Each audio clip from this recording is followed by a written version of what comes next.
Hi, church. Pastor Jeff here with another Trinity check-in, a special Trinity check-in on a Tuesday this week because tomorrow is Christmas Eve. The time has finally come, and I'll tell you, all the final preparations are being made now. In fact, I believe Sophie is in the church printing bulletins literally as we speak. I know Michael is putting the finishing touches on the music and getting all the various musicians together. It is going to be a beautiful service, 3 of them as a matter of fact.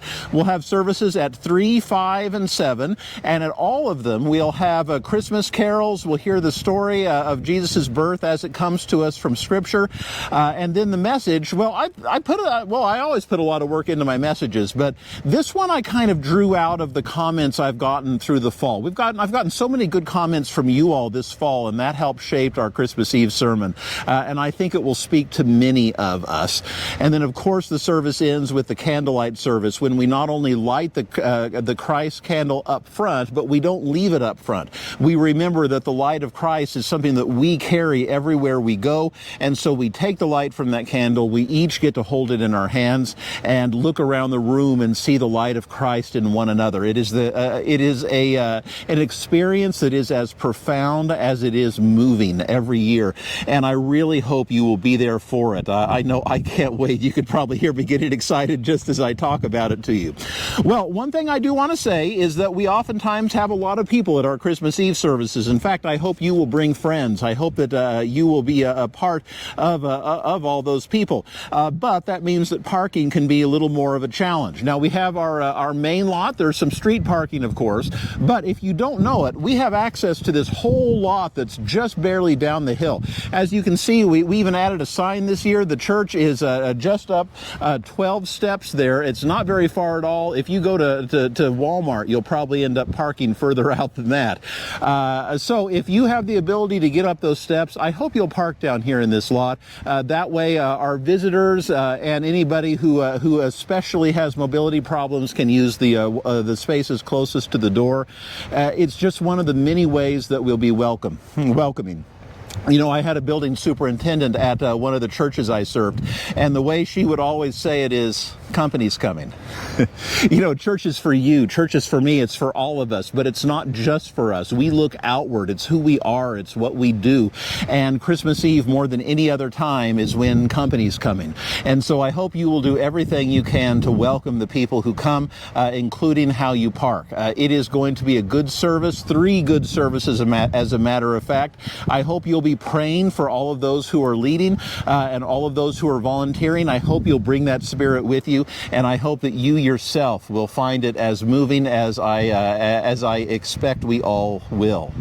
All right, I hope you are well, church. I hope you enjoy the beautiful weather. Not going to be a snowy Christmas, and well, at least for the Christmas Eve service, that's a good thing. And I will see you tomorrow night, if not. Sorry for the edit, but I barely hit stop on the camera when I realized I forgot to say 2 very important things. One of them is, don't forget that we have the live stream too. All 3 of our services tomorrow will be live streamed at trinitylincoln.org, and you can find the link through there.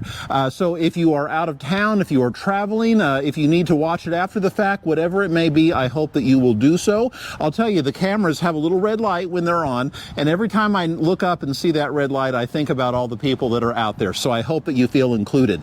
The second thing is this. Every year we give away our Christmas offering, and this year it's being split between 2 very good causes. One that helps people who are in need here in Lincoln, and the other helping to make it so that fewer people need that kind of help. So half of the offering will go to Justice in Action and half of it to the Gathering Place.